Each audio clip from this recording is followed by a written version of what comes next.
34 నిర్గమకాండం 7వ వచనాన్ని జ్ఞాపకం చేసుకుందాం.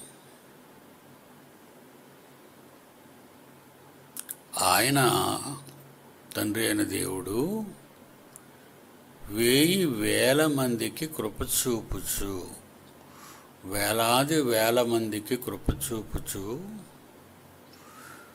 దోషమును అపరాధమును పాపమును క్షమించును. కానీ ఆయన ఏమాత్రమును దోషులను నిర్దోషులనుగా ఎంచక 3-4 తరముల వరకు తండ్రుల దౌష్ట్యము పాపమును కుమారుల మీదికిని కుమారుల కుమారుల మీదికిని రప్పించునని ప్రకటించెను.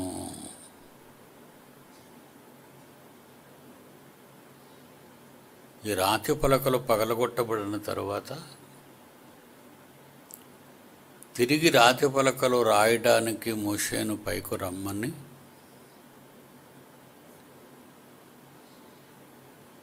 ఎలాంటి మాటలు అంటున్నాడో దేవుడు ఒకసారి అర్థం చేసుకోండి.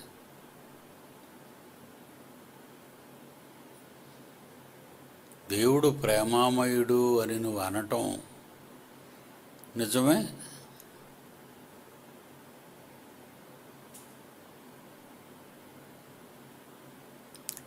దేవుడు ఉగ్రుడు,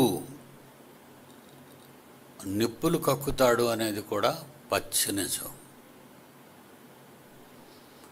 మంచి వాళ్ళని చూస్తే ఎవరికైనా ముద్దొస్తుంది, చెడ్డవాళ్ళని చూస్తే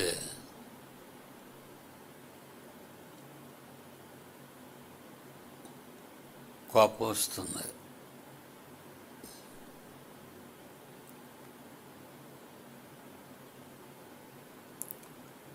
కొందరు నటిస్తుంటారు కదండి, మనుష్యుల ముందు ఒకలాంటి నటన, వెనక మరొక భయంకరమైన నటన.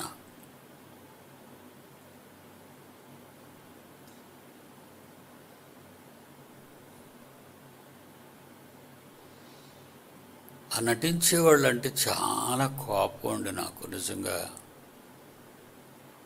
నేను చాలా యథార్థంగా ఉంటానండి, ప్రేమగా ఉంటానండి. ఎక్కడో ఒక దగ్గర వాళ్ళు నాకు అడ్డంగా దొరుకుతారండి. అంటే వాళ్ళ రూపం, వాళ్ళ వెనక రూపాన్ని చూస్తే బూతులు, అబద్ధాలు, మోసాలు, నటన, ఇవన్నీ కనబడతాయండి. ప్రత్యక్ష సాక్ష్యాలండి. ఎవరో చెప్పినవి నేను సర్వసాధారణంగా నమ్మనండి, మీరు కూడా నమ్మకూడదు. ఎవరో చెప్పినవి నమ్మకూడదు. మనం కళ్ళతో చూడాలి, చెవులతో వినాలి. అప్పుడు ఆ వ్యక్తుల మీద నాకు ఎనలేని కోపం వస్తుందండి. నిశ్శబ్దంగా ఉండిపోతానండి, ఏం మాట్లాడను. ఈ మనిషి ఇంత కఠోరమైనదా, ఎంత కఠోరమైన వాడా. ఇంకా వాళ్ళని నా జ్ఞాపకాలలో నుంచి చెరిపేస్తానండి.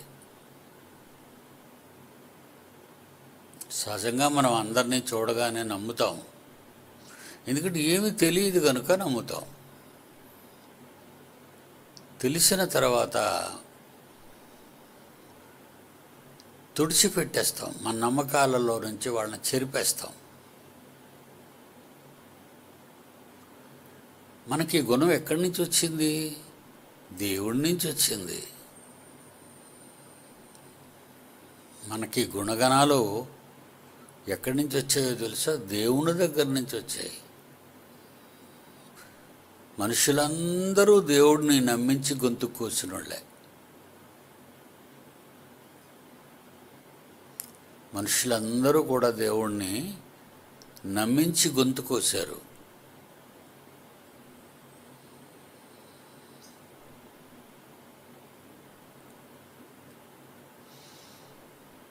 ప్రవక్తల ద్వారా, రాజుల ద్వారా,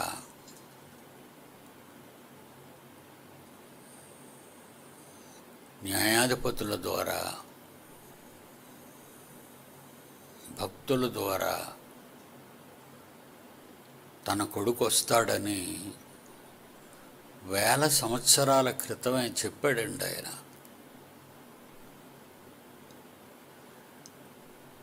యేసుక్రీస్తు వారు వచ్చిన తర్వాత నేనే ఆయన్ని, మీ ప్రవక్తలు చెప్పారే ఎవరి గురించో అది నేనే అని చెప్పిన తర్వాత ఆయన్ని చంపేశారండి. ఇది నమ్మక ద్రోహం కాదా?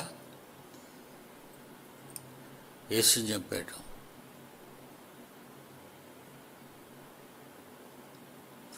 ఎంత నమ్మక ద్రోహం! దేవుని జ్యేష్ఠ కుమారుని పట్ల ప్రవర్తించిన ఈ జనాన్ని దేవుడు ఏం చేయాలండి? నువ్వైతే ఏం చేస్తావో చెప్పు. దేవుడు కూడా అదే చేస్తాడు. నమ్మని జనం,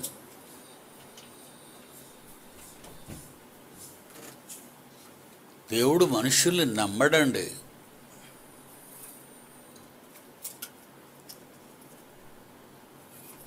అందుకే ఆయన అంటాడు బైబిల్లో, నీ ప్రాణ స్నేహితులను కూడా నమ్మకు, నీ భార్యను కూడా నమ్మకు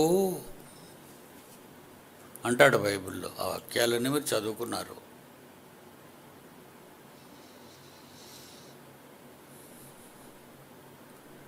ఆ కఠినమైన మాట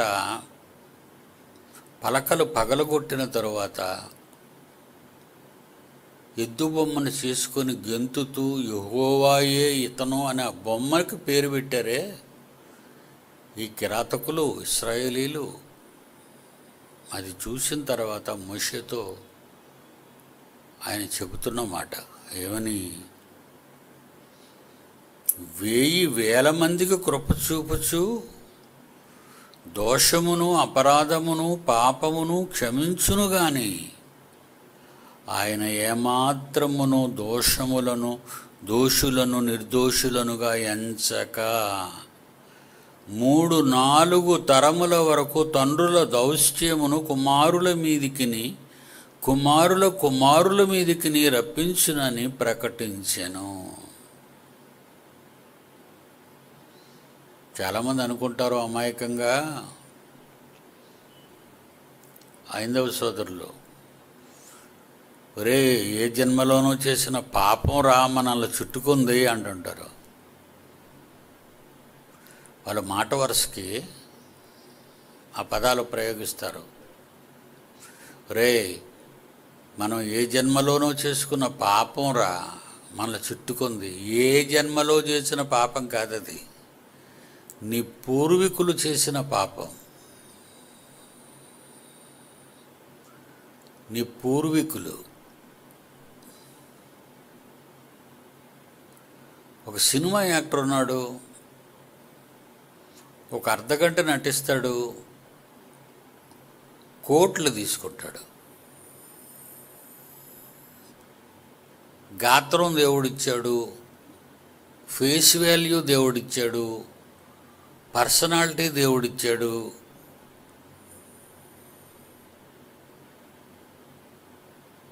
కెమెరా ముందు నటిస్తావు ఒక అర్ధగంట.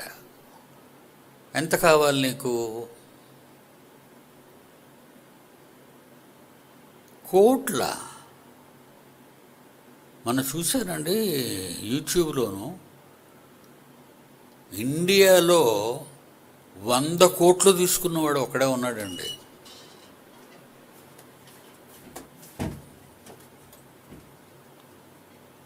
$100 కోట్లు ఒక అర్ధగంట సినిమాకి 100 కోట్లు. ప్రభాస్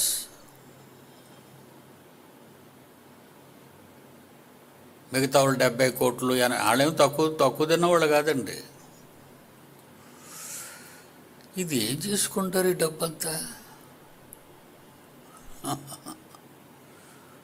నీ కష్టానికి తగిన ఫలితం అది. కోట్లు. హాలీవుడ్ నటులకే లేదండి అంత డబ్బు. హాలీవుడ్ యాక్టర్స్కే లేదు అంత డబ్బు.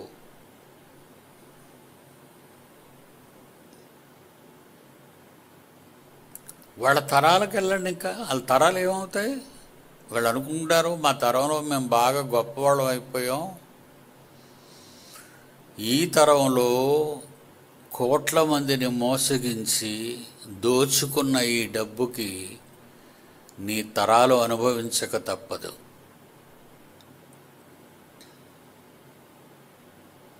ఎందుకంటే నువ్వు హీరో అయిపోయావు, జనాల్లో పేరు వచ్చింది. నీకు పుట్టబోయేవాడు, పుట్టినవాడు పెద్దవాడైతే వాడిని హీరో చేసేస్తావు.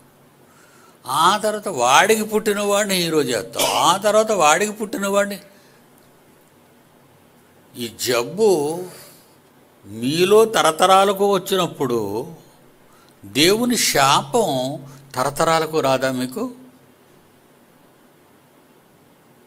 వాళ్ళు అనుకుంటున్నారండి మాకేం జరగదు అనుకుంటున్నారండి. జరుగుతుంది. నువ్వు 2 తరాలు 3 తరాలు బ్రతికుంటే, 2-3 తరాలు బ్రతికుంటే నీ కళ్ళతో చూస్తావు ఏం జరిగిందో అనేది.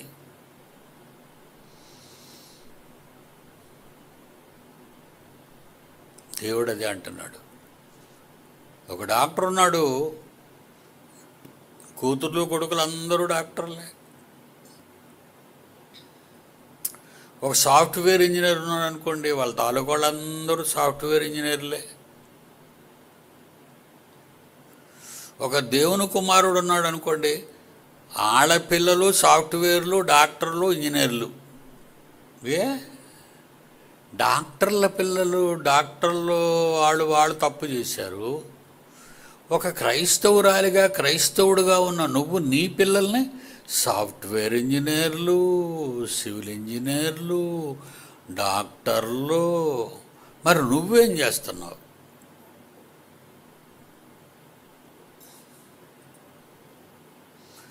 చెప్పండి, మీరేం చేస్తున్నారు? మీ పిల్లల్ని మీరు అదే చేస్తున్నారు. నేను నా పిల్లల్ని దేవునికే పెంచుతున్నానండి, దేవునిలోనే చదివించుకుంటున్నానండి. అలా మన చర్చిలో జరిగించిన వాళ్ళు 2-3 కుటుంబాలు మాత్రమే ఉన్నాయి. అందులో ప్రప్రథమమైన కుటుంబం జాన్సన్ గారి కుటుంబం. కాలం చెల్లి వెళ్ళిపోయాడు.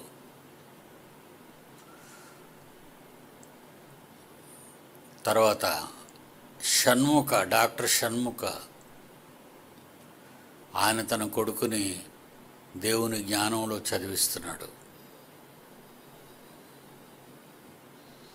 అలాగా 2-3 కుటుంబాలు ఉన్నాయి దేవుని జ్ఞానంలో వాళ్ళ పిల్లల్ని.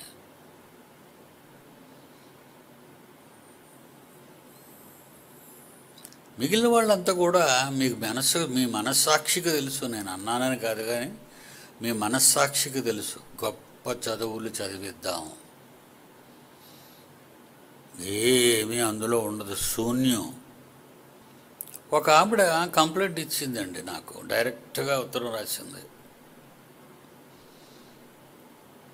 అయ్యా, నేను ప్రతి ఎగ్జామ్ కూడా టాప్ ర్యాంకులో రాస్తున్నాను, నేను మంచి మంచి మార్కులు వచ్చేయాలి నా పద్ధతి ప్రకారంగా అయితే, కానీ నేను ఎప్పుడు బోర్డర్లో పాస్ అవుతున్నాను 35. బైబిల్ ఓపెన్ యూనివర్సిటీలో ఏమైనా మాయ జరుగుతుందా, లేకపోతే కావాలని ఎవరైనా చేస్తున్నారా అనే అనుమానం ఆవిడ బుర్రలో ఉందేమోనండి, నాకు తెలీదు. తప్పు పట్టింది, నాకు రాసింది.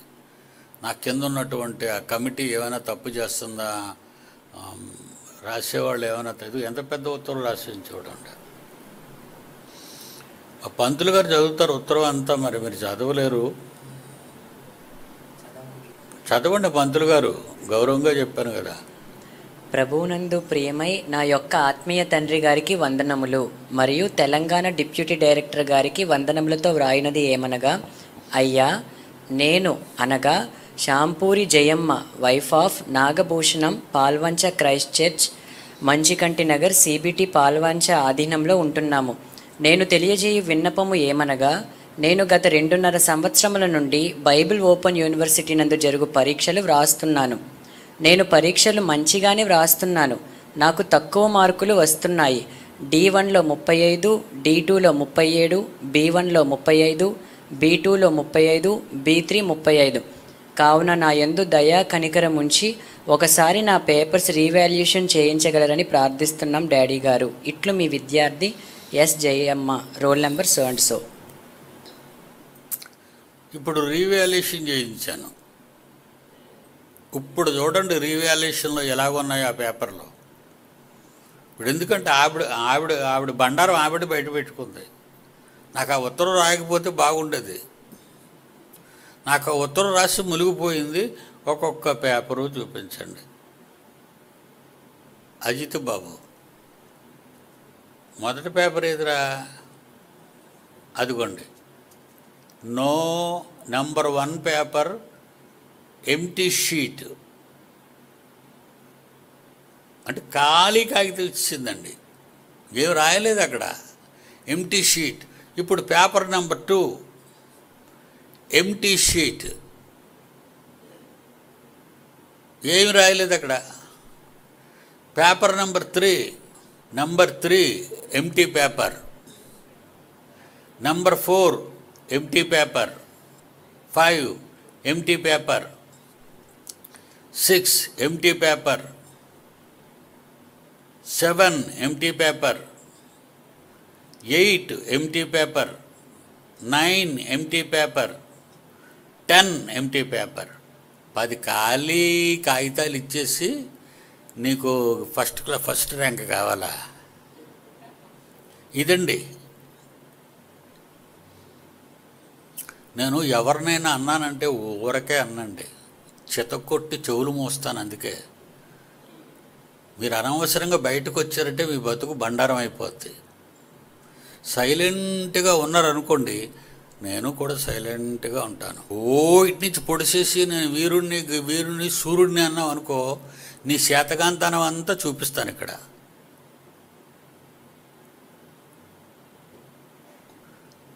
నటించకండి, మేమేదో గొప్పవాళ్ళమే అని మీరు నటించుకోకండి, చెప్పుకోకండి. మీ నటనా జీవితం అంతా నాకు తెలుసు.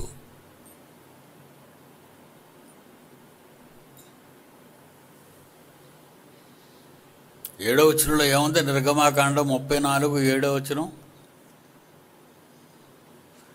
నిర్గమాకాండం 34 అధ్యాయం 7వ వచనం. ఆయన 1000 మందికి కృప చూపుచు దోషమును అపరాధమును పాపమును క్షమించును. కానీ ఆయన 4 తరముల వరకు తండ్రుల దౌష్ట్యాన్ని, పాపాన్ని కుమారుల మీదికిని కుమారుల కుమారుల మీదికిని ప్రకటించెను. ఇప్పుడు దేవుడు తప్పే ఉందండి? దేవుడు ఏమైనా తప్పు చేస్తున్నాడండి? దేవుడు చాలా మంచోడండి. దేవుడిని నమ్మండి, ఆయన ఎవరికి అన్యాయం చేయడండి. నాకున్న పెద్ద నమ్మకం నా కన్న తండ్రి మీద అదేనండి. ఆయన చాలా మంచివాడండి, నమ్మకమైన వాడు. దేవుడేటి నాకు ఎలా చేస్తున్నాడు, దేవుడేటి నాకు అన్ని కష్టాలు, నేను ఎన్ని ప్రార్థనలు చేస్తుంటానండి, ఆయన వినడండి. నువ్వు ప్రార్థనలు చేస్తావు, నీ ముందు తరం నిన్ను ఎలా తయారు చేశారు? నువ్వు ప్రార్థనలు ఎప్పటి నుంచి నేర్చుకున్నావు? కష్టాలు వచ్చినప్పటి నుంచి. మరి అంతకుముందు ఏం చేసేదాను? షికారులు. నువ్వు చేసే పనులన్నీ తప్పుడు పనులే. దేవుడు నీకు ఏదో చేసి ఇవ్వాలి. ఏం చేస్తాడు నీకు? నువ్వెప్పుడు బడికి రావు, ఎలా పాస్ అవుతావు?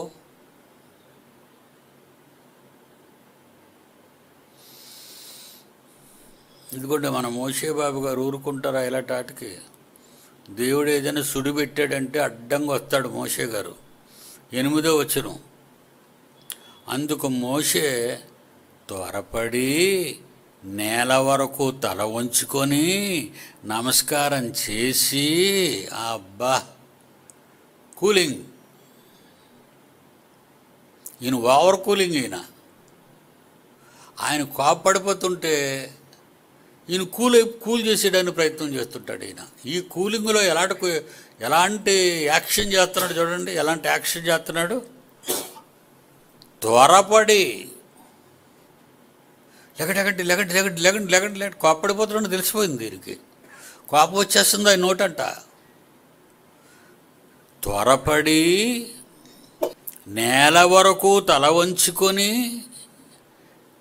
దేవుడికి నమస్కారం చేసి, ప్రభువా ప్రభువా, నా మీద నీకు కటాక్షము కలిగిన ఎడల నా మనవి ఆలకించు ప్రభువా,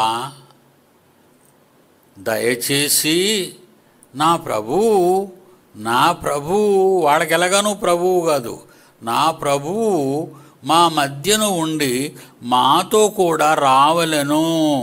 వీరు లోబడినొల్లని ప్రజలు, మా దోషమును పాపమును క్షమించి మమ్మును నీ స్వాస్థ్యముగా చేసుకొనుమనెను. బురిడి కొట్టేశాడు అప్పుడు దేవుడికి. ఎలాంటి మధ్యవర్తి అండి నిజంగా! ఇశ్రాయేలీలు అదృష్టవంతులండి, ఎంత మంచి నాయకుడు దొరికారండి. అంతకంటే గొప్ప నాయకుడు దొరికిన జనరేషన్ ఏదో ఆడవాళ్లలో గట్టిగా నిలబడి చెప్పండి. మరలా చెప్తాను, అంతకంటే గొప్ప నాయకుడు ఇశ్రాయేలీలను వారించిన మోషే కంటే గొప్ప నాయకుడు ఏ తరంలో ఎక్కడ ఉన్నాడో చెప్పగలరా మీరు? ఏటో గుడుగుడు గుడుగుడు గుడుగుడు అంటుంది, వినపడలేదండి.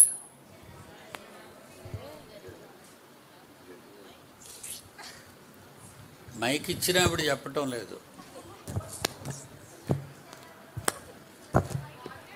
అసలు వాళ్ళు ఎవరికి తెలియదండి, అలా గుడుగుడు మైకుని తిప్పుతున్నారు. మొదటి శతాబ్దంలో యేసుక్రీస్తు వారి తాతయ్య. ఈ శతాబ్దంలో లేరేటి యేసుప్రభు? ఈ శతాబ్దంలో అయితే జయశాలి తాతయ్య గారు మీరే ఉన్నారు. నోరుమే, మరీ పాలిష్ కొట్టేస్తుంది ఇది. యేసుప్రభు, నేను అంతటి వాడిని కాదు. నేనైతే మిమ్మల్ని అందరిని అప్పచెప్పేది తాడు కట్టేసి. నా సంగతి ఇంకా మీకు తెలీదు. నన్ను పోలుస్తావేటమ్మా? జయశాలి తాతయ్య.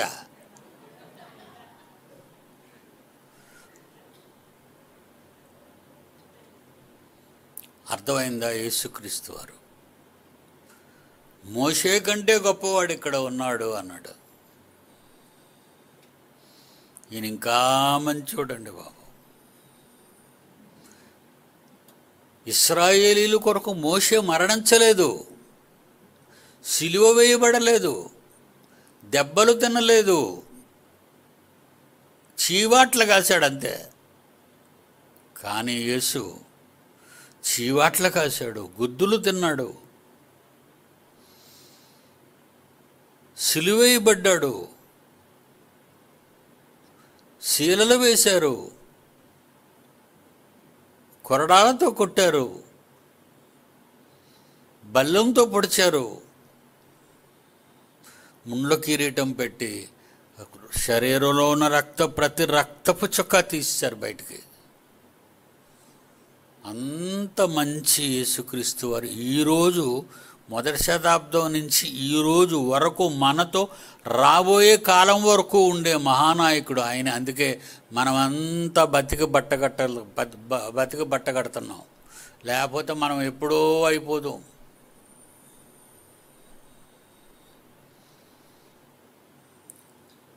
ఉదయం రాయనోడు సాయంకాలం రాలేనందుకు శవాలే ఇంటి దగ్గర ఉండిపోతారు. మనం వీళ్ళందరినీ సమాధి చేయలేక ఎవరి ఇంటికి వెళ్ళలేక ఉండిపోతాం. మనం వాళ్ళు రాలేనందుకు చచ్చిపోయారు అనుకోండి వాళ్ళందరూ. అమ్మ బాబోయ్, శవాల గుట్టలో. బాబోయ్ వీళ్ళు ఎందుకు శవాలు అయ్యారంటే మరుసటి రోజు దేవుడి దగ్గరికి వెళ్ళలేదండి అని. ఇటు దేవుడి దగ్గరికి వెళ్ళకపోతే చంపేయడమే దేవుడు. చంపేస్తాడు అలాంటి. హిందువుల దేవుళ్ళనే భార్యలు చంపేశారు.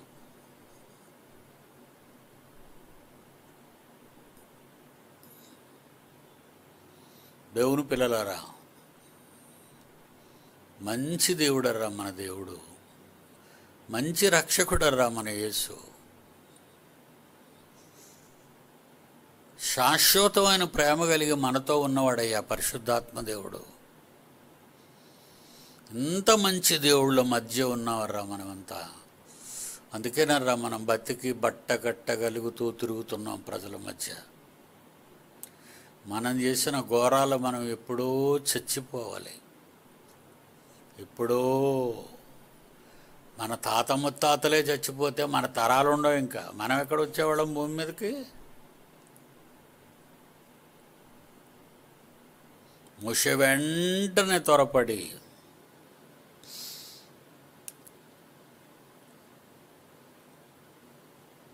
ప్రభువా నా మీద 9వ వచనం, నా మీద నీకు కటాక్షము కలిగిన ఎడల నా మనవి ఆలకించు తండ్రి. దయచేసి నా ప్రభువు మా మధ్యనే ఉండాలి, మాతో కూడా రావాలి. వీళ్ళ లోబడినొల్లని ప్రజల తండ్రి, మా దోషమును పాపమును క్షమించి మమ్మును నీ స్వాస్యముగా చేసుకొనమనను. ఇలాంటి పాడోళ్ళందరినీ ఆయన స్వాస్థ్యంగా చేసుకుంటాడా? ఇలాంటి పనికి మాలిన వాళ్ళందరినీ అతడు స్వాస్థ్యంగా చేసుకుంటాడా? సొత్తా? ఆస్తి ఎవరికి ఇస్తారండి? ఆస్తులు, సొత్తు ఎవరికి ఇస్తారు? అమ్ముకున్నోడికి ఇస్తారా? జాగ్రత్తగా ఉంచుకొని తన పిల్లల వరకు దాచిపెట్టేవాడికి ఇస్తారా ఆస్తి? ఒక బాబీడికి ఇచ్చావంటే అమ్మేసుకుంటాడని భయం. అలాంటిది స్వాస్యంగా ఉంచమంటారు దేవుడికి. దేవుణ్ణి వీళ్ళకి స్వాస్యంగా ఉండు తండ్రి, లేకపోతే వీళ్ళని నువ్వు స్వాస్యంగా చేసుకో తండ్రి. ఇలాంటి వాళ్ళన ఈ పాపిష్టి జనాన్న స్వాస్యంగా చేసుకోవటం. ఆయన అక్కడ మండిపోయి అగ్గె మీద గుగ్గిలమైపోతుంటే ఈయనేమో నీళ్ళు కొండతో వంపిస్తున్నట్టు వంపేస్తున్నాడు ఆయన మీద, చల్లబడిపోమని. త్వరపడిపోయాడు, బోర్లా పడిపోయాడు, తలదించేసుకున్నాడు. పైగా వీరు లోబడిన వాళ్ళని ప్రజలు అంటున్నాడు. లోబడతారు, లోబడతారు, టైం ఇవ్వండి, లోబడతారని ఏమంటే ఆ పదజాలం ఏమైనా మోషే గారు ఉపయోగించారండి? చూడండి. ఎవరైనా తప్పుగా ఒప్పుకుంటేనే క్షమించగలం కానండి మనం అసలు తప్పునే ఒప్పుకోలేకుండా వాళ్ళు తప్పులు చేస్తూనే ఉంటారండి అంటే అది ఏదేమి సబబండి ఆ మాట? చచ్చిపోతే మోషే గారిని అదే అడుగుతారండి, ఏంటండి మోషే గారు అలా మాట్లాడతారు మీరు? రాతి పలకలు పగలగొట్టి ఎద్దు బొమ్మని చేసుకొని గంతులేసి డ్యాన్సులేసి తప్ప తాగి బంగారం అంతా ఎద్దుబొమ్మని చేసి యెహోవా దేవుడు మమ్మల్ని ఈజిప్టు నుంచి విడిపించాడు, ఏట ప్రాణం లేనోడు కాళ్ళు కదలని బొమ్మన. ఇంత దౌర్భాగ్యపు నీచ నికృష్టమైన మాటలు పలికిన ఈ నీచుల గురించా మీరు మాట్లాడుతున్నారు?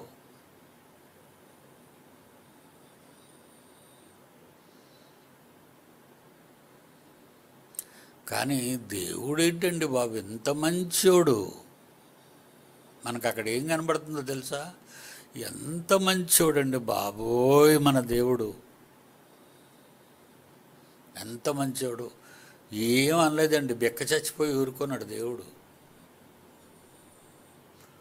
ఏ మాటలాడేసి బెక్క చచ్చిపోయాడు, ఏ మాటలాడి బెక్క చచ్చిపోయాడు.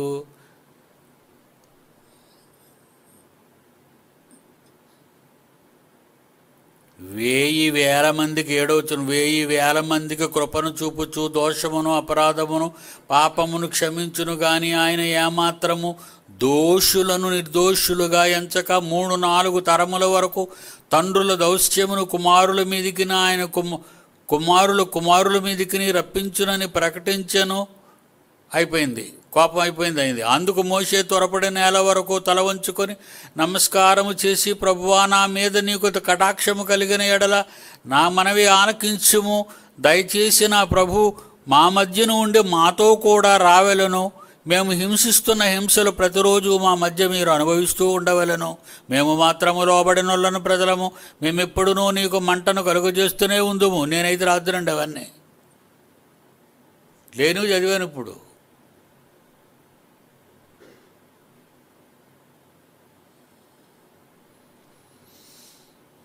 నేనైతే ఉండనండి. నేనైతే మాత్రం దేవుడి దగ్గర ఏమైతే ఎందుకని అడుగుతానండి. ఏసై తండ్రిలు అందరినీ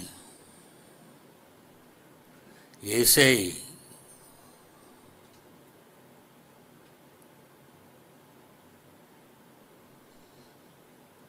మోషే మంచివాడండి, నా ఇల్లంతటిలో నమ్మకమైన వాడు. మోషే లాంటి సాత్వికుడు భూమి మీద, మిక్కిలి సాత్వికుడు భూమి మీద లేడన్నాడు. మోషే సాత్వికుడు కాదు, మీరు సాత్వికులు తండ్రి. అంతే కదండి. విషయాన్ని మీరు అర్థం చేసుకోండి. మోషే సాత్వికుడు కాదు, ఆయన సాత్వికుడు, మన తండ్రి.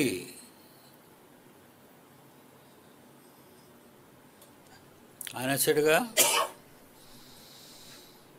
చూద్దాం ఏమంటాడు. 10వ వచనం. అందుకు ఆయన, ఇదిగో నేను నీకు ఒక నిబంధన చేయుచున్నాను. భూమి మీద ఎక్కడైనను ఏ జనములోనైనను చేయబడని అద్భుతములు నీ ప్రజలందరి ఎదుట చేసేదను. నీవు నీ ప్రజల నడుమ ఉన్నావో ఆ ప్రజలందరూ యెహోవా కార్యమును చూచెదరు. నేను నీ ఎడల చేయబోనది భయంకరమైనది. వేసాడండి బాబు. అందుకు ఆయన 10వ వచనం. అందుకు ఆయన, ఇదిగో నేను ఒక నిబంధన చేయుచున్నాను, కండిషన్ పెడుతున్నాను. భూమి మీద ఎక్కడైనను ఏ జనములోనైనను చేయబడని అద్భుతములు నీ ప్రజల ఎదుట చేస్తానిక నేను. నీవు ఏ ప్రజల నడుమనున్నావో ఆ ప్రజలందరూ యెహోవా కార్యమును చూచెదరు. నేను నీ ఎడల చేయబోవు భయంకరమైనది నేడు నేను నీకు ఆజ్ఞాపించు దాన్ని అనుసరించి నడువుము. ఇదిగో నేను అమోరీయులు, కనానీయులు, హిత్తీయులు, పెరిజీయులు, హివ్వీయులు, యెబూసీయులు నీ ఎదుట నుండి వెళ్ళగొట్టెదను. ఆ దేశాన్ని ఇస్తాను మీకు, ఆ తరాల వారిని తగిలిస్తాను. అక్కడ కానీ మీరు తిన్నగా లేకపోతే మీ తొక్క తీసేస్తానన్నాడు. ఇప్పుడు ఇశ్రాయేలీలకు దేవుడు 2024కి తొక్క తీశాడా లేదా? పురుషుల్లో చెప్పాలి ఒకరు, పురుషులలో ఒకరు చెప్పండి. ఇశ్రాయేలీలలో 2024 నాటికి దేవుడు వాళ్ళకు తొక్క తీశాడా లేదా? పిల్లోడికి ఇస్తావేట్రా?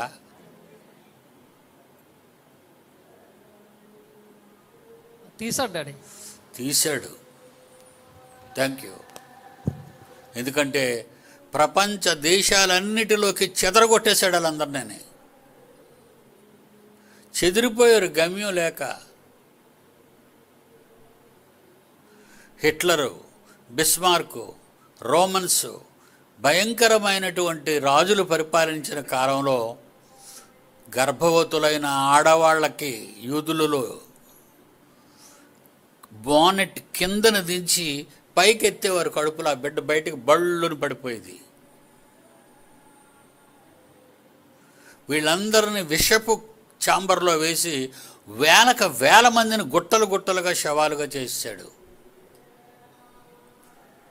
సింహగర్జనలో చదవండి. ఇశ్రాయేలుల చరిత్ర ఎలా ముగిసిందో మీకు అందులో కనబడుతుంది. ఈ రోజుకి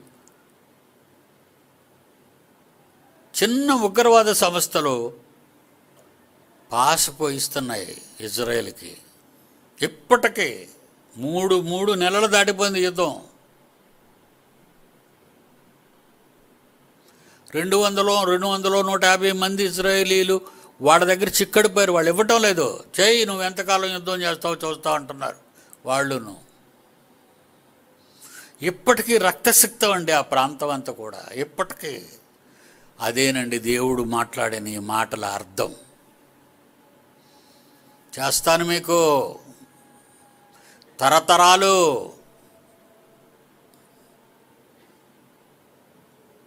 సెలవు.